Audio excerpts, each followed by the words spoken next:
बिस्मिल्लाहिर्रहमानिर्रहीम। नाज़रीन, मैं हूं नवीद सत्ती और आज बहुत ही अहम इशू आपके सामने जो है वो डिस्कस करना चाह रहे हैं। शाहिद हक़ान अब्बासी साबिक़ वज़ीर-ए-आज़म रहे हैं और फिर बहुत बड़ा उनका पोर्टफोलियो है। मुस्लिम लीग नून के इस वक्त करते धरते वही हैं। मरीम नवाज़, जब से मरीम नवाज़ ने उनको अपना कमांडर माना है उसके बाद वो उनको आपस से ही बाहर हो गए, उनकी लैंग्वेज जब तब्दील हो गई। शाहिद हक़ान अब्बासी वो वाहिद सियासतदान थे मुस्लिम लीग नून में शायद जिनकी इज़्ज़त इस हवाले से भी की जाती है, वो बड़े पोलाइट हैं, पढ़े लिखे हैं, वो ज़ाती किसी पे इस तरीके से अटैक नहीं करते, गाली गलोच नहीं करते, पार्लियामेंट में बड़ी लॉजिकल बात करते हैं। लेकिन जब से वो नैब में गए उसके बाद से पता नहीं नैब ने उनके साथ क्या कर दिया है। एक तो नैब के हवाले से अलग किस्सा है कि नैब के चेयरमैन जो इनके दो दोस्त हैं, एक तो सबऑर्डिनेट हैं, ब्यूरोक्रेट हैं और एक सियासतदान है, वो बड़े अच्छे दोस्त हैं नैब के चेयरमैन के, और इस वजह से वहाँ पर भी उस तरीके से उनसे सलूक नहीं किया गया। लेकिन फिर भी कोई समझ नहीं आती कि उन्होंने इस तरीके से इतनी यानी नेगेटिव लैंग्वेज यूज़ किया, और वो अल्फाज वो मैं दोहराना नहीं चाहता। लेकिन शाहिद हक़ान अब्बासी साहब इस हद तक क्यों पहुँचे हैं? क्या उनको गुस्सा है? क्या मौजूदा हुकूमत पे इस हद तक गुस्सा है कि वो उनके पर्सनल हो गए, गाली गलोच तक वो उतर आए हैं? दूसरी तरफ से ज़ाहिर है हमने देख रहे हैं कि मुस्लिम लीग नून जो है, शहबाज शरीफ के हवाले से भी उनको गुस्सा था। मरीम नवाज़ क्योंकि अब वो उनके कमांडर बने हुए हैं आजकल, तो वो शहबाज शरीफ मुल्क से बाहर थे, तो उस वक्त वो चीज़ें थी। फिर शाहिद हक़ान अब्बासी ख़ुद जब सियासत में आए, वो सियासत में क्या कुछ करते रहे हैं या उनका पोर्टफोलियो, और अभी उनके बेटे के अकाउंट में भी कुछ पैसा आया है और तहकीकात शुरू है, LNG अलग से स्कैंडल है। एनी हो, लेकिन उन्होंने जो कहा मैं पहले आपको सुना दूँ उन्हीं की ज़बानी, क्योंकि मैं अल्फाज दोहराना नहीं चाह रहा। पहले वो बोल लेते हैं, फिर उसके बाद बात कर लेते हैं। हुकूमत चला कौन रहा है मुझे बताइए ना। सारी हुकूमत ही ऐसे है, अनइलेक्टेड लोग बैठे हुए हैं, जिसको माँ नहीं पहचानती वो ऐसे PM बना हुआ है, कोई एडवाइज़र जिसको माँ नहीं पहचानती वो ऐसे PM बना हुआ है। ये अल्फाज कोई मुस्लिम लीग नून का सपोर्टर, स्पेशली NA57 की जो मरी कोटिसनी कोटा के लोग हैं या NA53 इस्लामाबाद के लोग हैं, क्या समझते हैं कि ये शाहिद हक़ान अब्बासी साहब को ये इस तरह की लैंग्वेज ज़ेब देती है? क्या उनको फ़ौरन माफ़ी नहीं मांग लेनी चाहिए थी, सॉरी कर लेनी चाहिए थी? गुस्से से भी बंदे कह देता है, लेकिन उसको ऑन करना, क्या इस हल्के के लोग इस तरह की लैंग्वेज यूज़ करते हैं? फिर अब तो लाहौर से भी वो मुंतखब हुए हैं और NA57 की आवाम ने या NA53 की आवाम ने उनको पहचानने से इनकार किया। इस वजह से शायद वो इस गुस्से में है। क्या वजह है गुस्से की? क्या रीज़न हो सकती है इस हद तक? हुकूमत चला कौन रहा है मुझे बताइए ना। सारी हुकूमत ही ऐसे है, अनइलेक्टेड लोग बैठे हुए हैं, जिसको माँ नहीं पहचानती वो ऐसे PM बना हुआ है, कोई एडवाइज़र बने हुए हैं, कोई 2 नंबर, हर 2 नंबर आदमी वज़ीर-ए-आज़म क्या दफ्तर में। सारी हुकूमत ऐसी है, मतलब उन्होंने किसी को बख्शा ही नहीं है कि एक बंदे पे अगर आपको शहजाद अकबर पे जो मामले खुसूसी है बराए एहतसाब, उस पर गुस्सा है तो आप नाम लेके कह दें। अब सारी हुकूमत ऐसी है, सारी हुकूमत घटिया है, सारी हुकूमत यानी जिनको अब नाम तो नहीं लिया आपने, जितने भी वहाँ पे मामले खुसूसी हैं ऐसे PM बने हुए हैं, क्या मतलब क्या है? उनको माँ नहीं पहचानती। अफसोस की बात है ऐसी लैंग्वेज। कोई ओहदा लेके ये ऐसे लोग, घटिया लोगों की हुकूमत में इसको कहूँगा। मैंने ज़िंदगी में ऐसी हुकूमत नहीं देखी। यानी वो कह रहे हैं जी घटिया हुकूमत है, इस ज़िंदगी पूरी में उन्होंने ऐसी हुकूमत नहीं देखी। अब ऐसे PM की उन्होंने बात की तो उनके दौरान हुकूमत बहुत से लोग थे। सैफुर्रहमान का क्या रोल होता था? हाफिज़ उस्मान अब्बासी भी थे, उनको भी ये आवाम तो नहीं जानती ना, वो इलेक्टेड तो नहीं थे, उनका भी क्या रोल था? NA57 की आवाम जानती है, वहाँ के बुज़ुर्ग जानते हैं, जिन्होंने कहा था कि वहाँ पर अगर आए तो हम आपको वोट तक नहीं देंगे।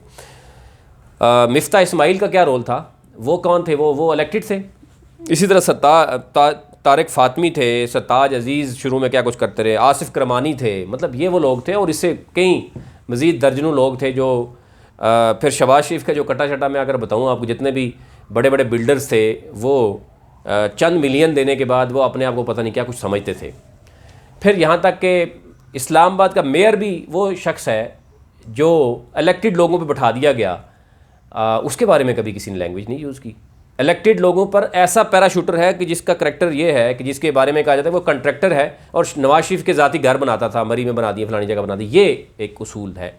मैं उस चक्कर में नहीं जाना चाहता, लेकिन अफसोस की बात यह है कि शाहिद हक़ान अब्बासी साहब जो कि एक पढ़े लिखे थे, जिस हल्के से वो तल्लक रखते हैं वहाँ की आवाम तो इस तरह की नहीं है जो उनको अल्फाज इस हद तक कि जी मामले खुसूसी जितने भी हैं वो उनको अपनी मां नहीं पहचानती, और इस हद तक यानी इतनी घटिया हुकूमत है, सारे ऐसे हैं, और फिर उन्होंने खामोशी इख्तियार की और बल्कि डिफेंड करने की कोशिश की। तो ये इंतहाई अफसोसनाक सूरत हाल है। अब मैं आपको बताता हूँ कि रीज़न क्या है, क्या हालात व वाक़यात हैं जिसकी वजह से इस हद तक चीज़ें चली गई हैं। LNG स्कैंडल एक है, उसके साथ साथ शाहिद हक़ान अब्बासी साहब के जो बेटे हैं उनके अकाउंट में भी चीज़ें आई हैं, चीज़ें नज़र आ रही हैं, नैब बार बार बुला रही है। बहुत से लोग कह रहे हैं कि नेक्स्ट जो हैं वो शहबाज शरीफ भी गिरफ़्तार हो सकते हैं और शाहिद हक़ान अब्बासी भी दोबारा गिरफ़्तार हो सकते हैं, वो भी गुस्सा निकालना चाह रहे हैं। एनी हो, वो उनका काम है, लेकिन उन्होंने कहा जी कि कोई अनइलेक्टेड लोग बैठे हुए हैं, बहुत से लोग आपके अनइलेक्टेड हैं, आपको लिस्ट पूरी बता सकता हूँ। कोई एडवाइज़र बना हुआ है, हर 2 नंबर बंदा वज़ीर-ए-आज़म के ऑफिस में बैठा हुआ है, हर 2 नंबर बंदा। ये अल्फाज शाहिद हक़ान अब्बासी के मैंने पहले आपको सुनवाए हैं ताकि क्लियर हो। फिर उन्होंने कहा जी कि अब पाकिस्तान की आवाम तो जानती है कि ज़ाहिर है, इसको इनको भी जानती है, उससे पहले भी जानती हैं ये कौन लोग हैं, कहाँ से आए थे, इससे पहले इनकी काबिलियत क्या है। ज़ाहिर है इन्होंने ये पूछा है, ये तो पूछना चाहिए। घटिया लोगों की हुकूमत है, और ऐसी घटिया हुकूमत उन्होंने कहा जी इससे पहले तारीख़ में कभी नहीं देखी। अब चीज़ें तो समझ आ गई हैं कि कहाँ पे क्या हो रहा है। अब ज़ाहिर है मैंने एक आपको बता दिया कि इनकी हुकूमत में आसिफ करमानी, सरताज अजीज़, तारिक फ़ातमी, मुफ्ता इस्माइल, उस्मान अब्बासी जो इनके पास अभी भी हैं, और अभी भी उनसे पूछा जा रहा है कि जनाब 88 से लेकर 2020 तक हाफ़िज़ उस्मान अब्बासी साहब आपके साथ कोऑर्डिनेटर का रोल प्ले कर रहे हैं, आप उनको कितनी सैलरी देते हैं? सिंपल सवाल है, वो देने से कासिर हैं। और इधर पूछ रहे हैं कि जनाब सारे घटिया लोग हैं और सारे 2 नंबर लोग हैं, और किसी का जो है ना वो मां नहीं पहचानती। तो ये ज़रा बताएं ना, NA-57 में और NA-53 में आप हारे क्यों हैं? फिर हाफ़िज़ उस्मान अब्बासी साहब को हल्के में जाने से किसने रोका था? ये भी तो आवाम को बताएं। फिर ये भी बताएं कि हाफ़िज़ उस्मान अब्बासी, बड़ा सिंपल सवाल है, एक शख्स अगर मैं किसी के साथ काम करता हूँ, सालों साल काम करता हूँ, तो मैं क्यों काम करूँगा? मेरी तनख्वाह के बगैर मैं काम करूँगा, इसका मतलब है मैं उसका टाउट हूँ, या उसके नाम पे पैसे लेके मैं लोगों से पैसे ले रहा हूँ। और सुई गैस के कनेक्शन कैसे लगते रहे, कमर्शियल का क्या रेट था और डोमेस्टिक का क्या रेट था, वो लिस्ट बन चुकी है। वो मैं आपसे अलग से एक प्रोग्राम करूँगा कि शाहिद हक़ान अब्बासी साहब ख़ुद कितने एक पाक साफ़ हैं, इनकी फैमिली कितनी पाक साफ़ है, वो मैं आपको बताऊँगा।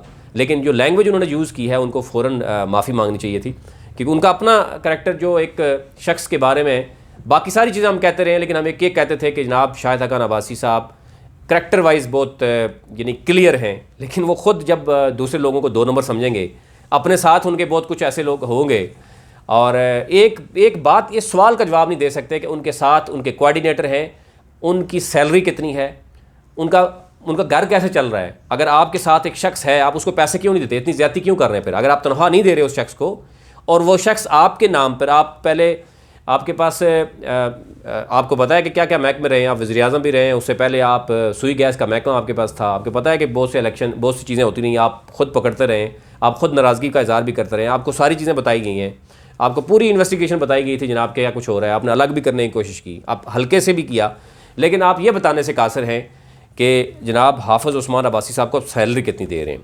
ज़ाहिर एक शख्स आपके साथ है, हल्के में वो नुमाइंदगी करता है आपकी, और आप उसको सैलरी नहीं देते तो उसके पास पैसा कहाँ से आता है?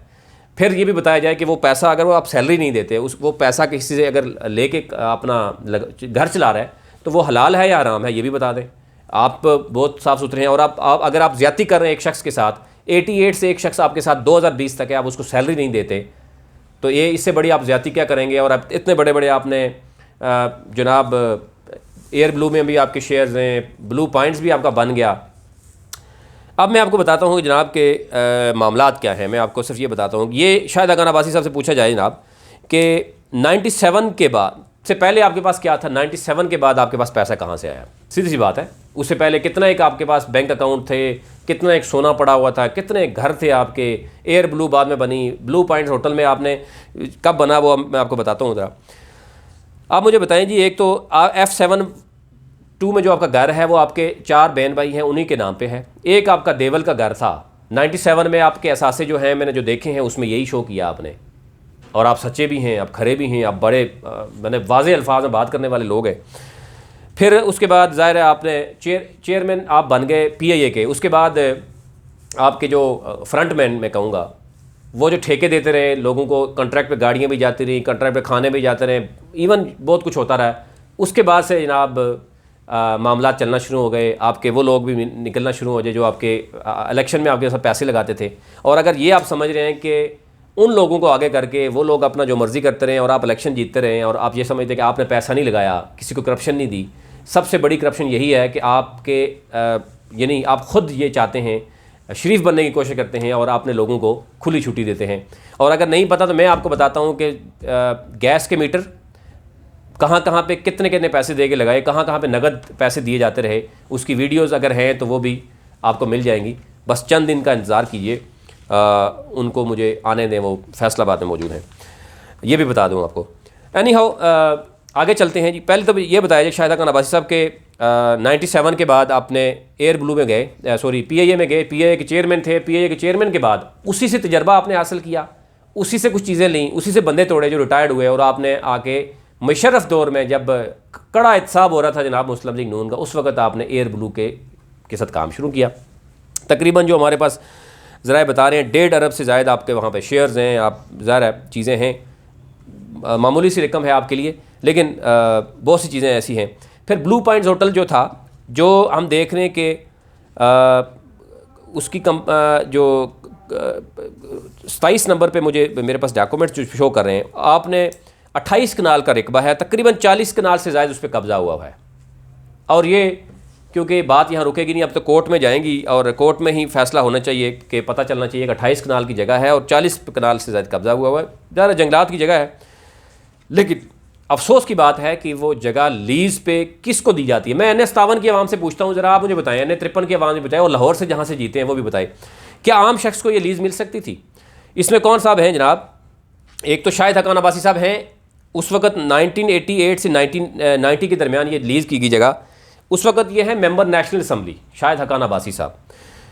दूसरे हैं कर्नल यामीन सत्ती मरहूम साहब हैं, वो उस वक्त थे CNW के मिनिस्टर, वो थे। तीसरे जना है ब्रिगेडियर ताज साहब, जो इनके बहुत क्लोज रिलेटिव हैं, वो क्योंकि ऑपरेट भी कर रहे थे इसको। 33% तीनों का था और 1% ब्रिगेडियर ताज साहब का था, क्योंकि वो इसको चलाते थे। अब पोजीशन यह है कि वो जगह कहीं और लेगी, यानी कब्ज़ा कहीं और लिया गया, वो रोड से नीचे करके वो, अब क्योंकि उसकी निशानदेही भी कराना चाह रहा हूँ मैं, कोर्ट में अब चीज़ें लेके जाऊँगा ताकि वहाँ पे दूध का दूध पानी का पानी हो। वैसे चीज़ों पे बात नहीं करनी चाहिए, लेकिन आपको मैं डॉक्यूमेंट्स समेत सारी चीज़ें जो है वो मैं आपके सामने रखूँगा और ये भी बताऊँगा क्या कुछ होता रहा वहाँ पर। फिर ये भी उनको पता होगा शाहिद हकान अब्बासी साहब को कि जब सरदार साजिद साहब हुआ करते थे मेयर मरी के, उस वक़्त इनके फ्रंटमैन हुआ करते थे एजाज़ अब्बासी साहब, ठेकेदार थे तमाम वापडा के और बिजली के खंबे शंबे उन्हीं के ज़रिए उन्होंने लगाए थे। और एक मौका पर यह भी देखने में आया था कि वो उनके पास पैसे नहीं थे और ख़त लिखा गया, ख़त मेरे पास है, शाहिद हकान अब्बासी का ख़ुद लिखा हुआ ख़त है, जिसमें वो सरदार साजिद को कहते हैं कि 5 लाख रुपए इनको दे दिए जाएँ। और 5 लाख यानी ये अगर सरदार साजिद को 5 लाख मांगे जा रहे हैं और ठेके लिए जा रहे हैं, तो फिर इतने बड़े अगर ये ख़ुद अपने फ्रंटमैन जो उनका है और इतने बड़े अगर ये लैंडलॉर्ड हैं, इनके पास 5 लाख नहीं है उस वक़्त देने के लिए, या उसमें कोई और चीज़ थी, ये तो इनको क्लियर करना चाहिए कि क्या मामला था। लेकिन वो भी खामोशी उसमें इख्तियार की गई। फिर उसके बाद हम ये भी देख रहे हैं कि इनके बेटे के हवाले से बात करें, उनके अकाउंट में पैसे भी आते हैं। उम्रे इन्होंने सियासी करवाए थे। मैं ये कहता हूँ NS57 का कोई शख्स खुद ही इनसे ज़रा सवाल करे कि जब आपने उम्रे कराए थे उसके पैसे कहाँ से आए थे, और उम्रे मुस्लिम लीग नून के अलावा कितने लोगों ने किए थे, उसकी लिस्ट भी ज़रा दे दें, उन लोगों की तस्वीर भी दे दें। और फिर ज़रा किसी मौलवी से भी पूछ लें कि सियासी उम्रे होते हैं या नहीं होते। लोग आवाम भूखी मर रही है, वहाँ के जो इंफ्रास्ट्रक्चर है वो आप देख लें, स्कूलिंग की हालत, हेल्थ की हालत देख लें, सड़कों की हालत देख लें। और सियासी उम्रे जो करवाए गए थे, उसके बाद उसमें ट्रैवल एजेंट कौन था, वीज़ाज़ कहाँ से आए थे, पैसा किसका था, वो क्या गेम थी, वो भी ज़रा बताएं। और फिर सबसे आसान सा सवाल है कि हाफिज़ उस्मान साहब जो है वो आपके कोऑर्डिनेटर हैं जनाब, वो कोई सरकारी मुलाजम तो है नहीं ना आपको सरकार ने मुलाजम दिए हुए हैं, उनको सैलरी कौन दे रहा है, ये भी बताएं। उनका घर का खर्चा कैसे चल रहा है, ये तो बहुत ही आसान काम है। अदरवाइज़ तो आप बहुत बड़े जालिम इंसान हैं कि आप 88 से एक शख्स आपके साथ इतना खलूस से लगा हुआ है और आप उसको 1 रुपया सैलरी तक नहीं दे रहे, आपसे कोई पूछे तो आप खामोश हो गए, उसका ताल्लुक बताने के लिए तैयार नहीं होते। तो इससे बड़े यानी आप अपने साथ क्या ज़्यादती करेंगे या आप अपने हल्के के साथ क्या ज़्यादती करेंगे। तो दूसरी तरफ आप कह रहे हैं सारे 2 नंबर बंदे हैं, सारे जनाब ऐसे लोग बने हुए हैं, घटिया लोग हैं, और मुझे डिफ़ाइन करने की ज़रूरत ही नहीं। फिर अगर आप ये चीज़ें नहीं बताएंगे तो फिर ये वाइस वर्सा भी हो जाता है सारा कुछ। तो ये ज़रा आप बताएंगे, और बाकी चीज़ें मैं आपको चीज़ें बताता हूँ नेक्स्ट एपिसोड में कि बिजली के गैस के कनेक्शन कहाँ कहाँ के कमर्शियल लगे थे और तनख्वाह कहाँ से आ रही है। फिर आपने जो लेटर लिखा था वो भी आपको बताऊंगा, और सबसे ब्लू पॉइंट्स जो होटल है और एयर ब्लू का भी चीज़ें डिटेल में आपके सामने रखूंगा कि ये आपके पास 97 के बाद कैसे आई। सियासत में आने के बाद आपने NH57 की आवाम के साथ ही जो है ना जो सलूक किया, आप ख़ुद तो बन गए, सिस्टर को सेनेटर बना दिया, ठीक है, अपने ख़ानदान तो सारा अपना ख़ानदान जो है वो तो तर गया, और बाकी लोग वहाँ पे अभी तक बेचारे जो है वो आपकी आस में हैं कि जनाब शाहिद हकान अब्बासी साहब बहुत सादा हैं, सिंपल हैं, बैठ के लोगों से, आम लोगों से चाय पी लेते हैं और लोग खुश हो जाते हैं। ये है सियासत आपकी। और आपके लोग अगर ये कहें कि शाहिद हकान साहब सब 6 महीने बाद आएँ, बस लोगों से सलाम कर लें और लोग खुश हो जाते हैं, और वो लोग भी इतने सादे हैं कि वो आपकी बातों में आते हुए इतने अरसे तक चलते रहे। अब वो वही लोग पूछ रहे हैं जनाब आप बताएं कि शाहिद हकान अब्बासी साहब कि हाफिज़ उस्मान को सैलरी कौन दे रहा है, और वही लोग जो मेरे पास इतनी डिटेल पड़ी है वो उसी हल्के के लोगों ने बताया कि जनाब ये फ़लाने चीज़ के इतने पैसे लिए थे, इसके इतने पैसे लिए थे, इतने पैसे लिए थे, आपके नाम पे पैसे लिए हुए हैं, या तो आप उन अवाम को पैसे वापस करें, या फिर जो आपने बात की है कि सारे घटिया लोग हैं, सारे वो लोग हैं जिनको माँ भी नहीं पहचानती, सारे 2 नंबर लोग हैं, ये भी ज़रा आपके सामने है। ये सिर्फ आपको याद दहानी करानी थी। नेक्स्ट वीक में मैं आपके सामने सारी डिटेल एक एक चीज़ आपको स्क्रीन पर नज़र आएगी। उस वक्त तक मुझे इजाज़त दीजिए। अपने मुल्क का ख्याल रखिए।